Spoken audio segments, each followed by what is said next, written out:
Chapter 25 Fatality. When the Dark Age arrived, the initiatic colleges were closed. That was the fatality. From then on, the great Black Lodges, which were born during the archaic darkness of ancient times, indeed became more active. The limit of light is darkness. Next to every temple of light exists another of darkness, and where the light shines brightest, the darkness becomes denser. The initiatic colleges of Egypt, Greece, India, China, Mexico, Yucatan, Peru, Troy, Rome, Carthage, Chaldea, etc., had their dangerous antipodes, their fatal antitheses, tenebrous schools of black magic, fatal shadows of the light. Those schools of black magic were the shadows of the initiatic colleges. When the aforementioned colleges were closed, those fatal schools became very active. It is not strange to find among those dens of the Black Lodge terminology, sciences, and rituals similar to those used in the initiatic colleges. This confuses devotees of the path. By nature, the devotee is a lover of the rare, the exotic, the distant, and the impossible, and when he finds a black magician of this type talking about the Egyptian, Mayan, Aztec, Inca, Greek, Chaldean, Persian mysteries, etc., he then naively believes he's caught God by the beard, and places himself in the hands of the black magician, believing him to be white. This type of magician of darkness abounds wherever initiatic colleges existed. They are the antitheses of those colleges, and they speak like masters, always boasting of the initiates of those colleges. They never say anything that might arouse suspicion. They show kindness and humility, defend goodness and truth, adopt tremendously mystical attitudes, etc. Under such conditions, it is clear the naive and inexperienced devotee abandons the path of the razor's edge, and delivers himself fully into the hands of those wolves in sheep's clothing. That is the fatality. Those schools of black magic abound everywhere. Let's remember the dissident sect of the Mayans. Their adepts were expelled from the Mayan White Lodge. They are black magicians. This school is established between the Yucatan and Guatemala. Presently, this school of Mayan black magic has active agents in Mexico and Guatemala. Nonetheless, who would dare to doubt those tenebrous ones who say they are Mayan princes and great priests? Those nobles still speak with much reverence about the supreme god Teoti, creator and maintainer of the world. They become ecstatic remembering Bacab, the Mayan trinity, and Camaxtli, punisher of the evil ones, etc. Under these circumstances, it is very difficult to detect such tenebrous people. When the devotee entrusts himself to them, they take him to their temples where they initiate him. Clearly, the devotee becomes a black magician in the most naive way. A devotee in these circumstances would never accept being called a black magician. The abyss is full of sincerely mistaken people, and people with very good intentions. Thus, on the banks of the Nile, as well as in the sacred land of the Vedas, there appear many tenebrous ones of this type. Really, they are now very active, fighting to swell their ranks. If the student wants a key to uncover these people of the shadow, we shall give it with great pleasure. Speak to the person about white sexual magic, without spilling of semen. Mention scientific chastity to him, tell him you never spill your semen, that is the key. You can be sure that if the suspected character is really a black magician, he will try every means to convince you sexual magic is harmful to your health, is detrimental, and will suggest the idea of spilling the semen. Be careful, good disciple, of such people who advise you to spill the cup of Hermes. They are black magicians. Do not let them seduce you with their sweet words, exotic manners, or strange names. Every devotee who spills the cup of Hermes inevitably falls into the abyss of fatality. Be vigilant. Remember, the path of perfect matrimony is the path of the razor's edge. This path is full of dangers, both within and without. Many are they who begin, but it is very difficult to find someone who does not leave the path. The case of an initiate from the time of Count Cagliostro comes to mind. This student practiced sexual magic intensely with his wife, and of course, naturally acquired degrees, powers, initiations, etc. Everything was going very well until the day he had the laxness to tell another occultist friend about his intimate affairs. This friend was scandalized, and armed with great erudition, advised the initiate to abandon his practice of sexual magic without ejaculation of the semen. The teachings of the mistaken friend misled the initiate. Henceforth, he dedicated himself to the practice of sexual magic spilling of the cup of Hermes. The result was disastrous. The kundalini of the initiate descended to the magnetic center of the coccyx. Degrees and powers, sword and cape, sacred tunics and mantles were lost. This was a true disaster. This was the fatality. It is good to know that black magicians love to fortify the mind.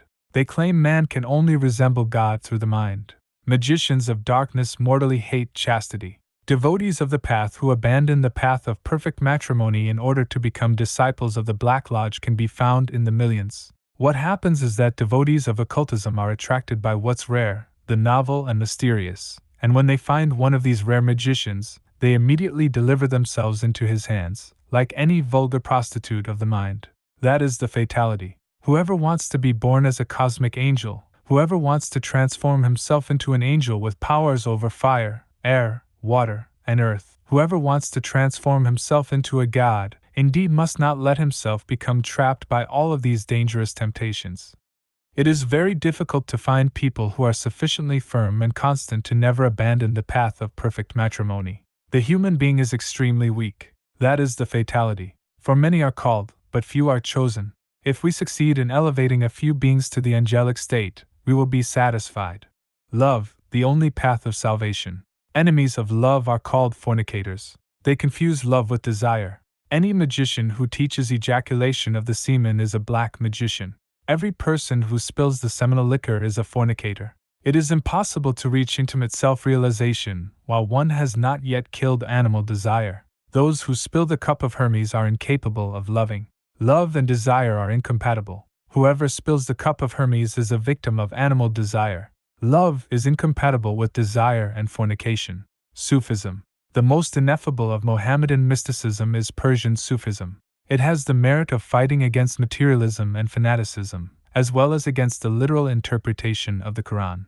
Sufis interpret the Quran from the esoteric point of view, just as we Gnostics interpret the New Testament.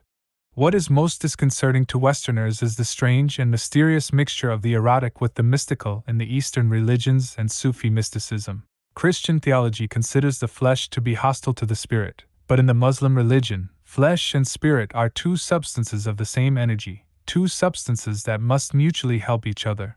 This is only understood by those who practice positive sexual magic.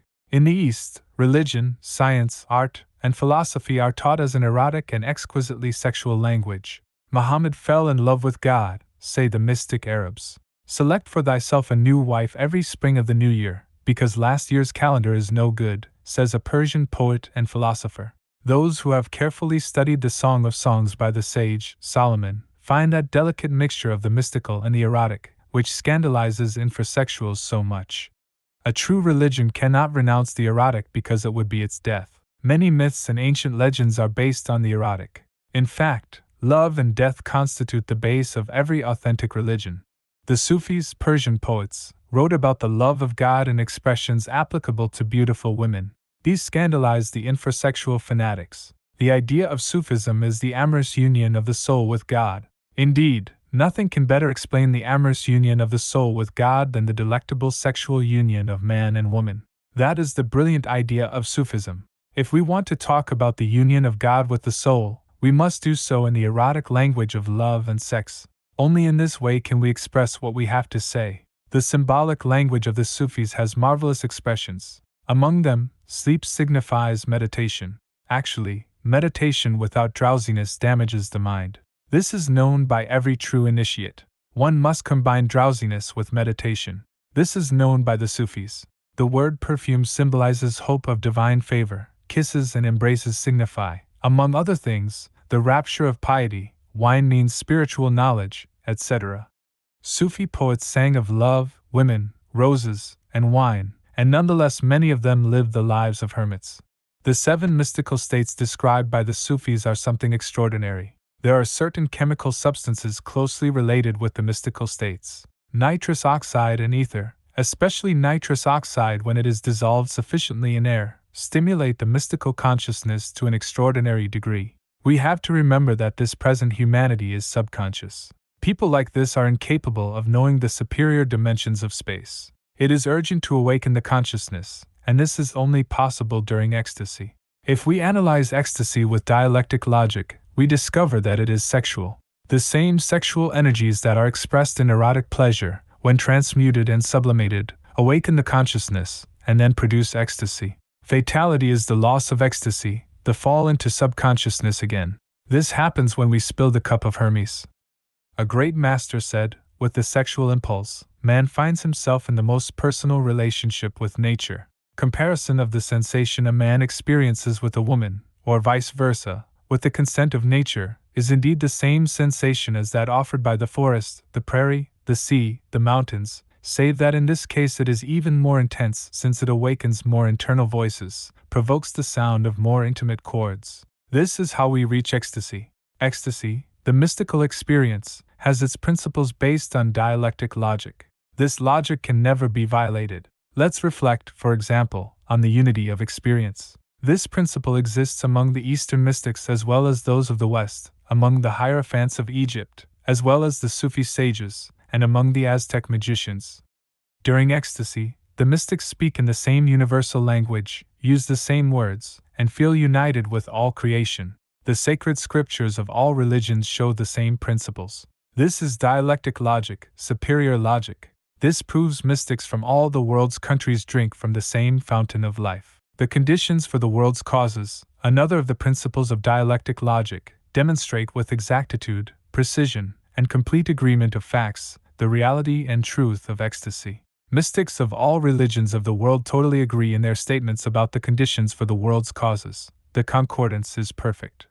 The unity of life is another of the principles of dialectic logic. Every mystic in ecstasy perceives and feels the unity of life. The mathematics of the infinite and of dialectic logic can never fail. Whoever spills the cup of Hermes loses the ecstasy. His visions are no longer within dialectic logic. Nonetheless, he believes himself to be super-transcendent. He violates the principles of dialectic logic and falls into the madness of absurdity. That is the fatality.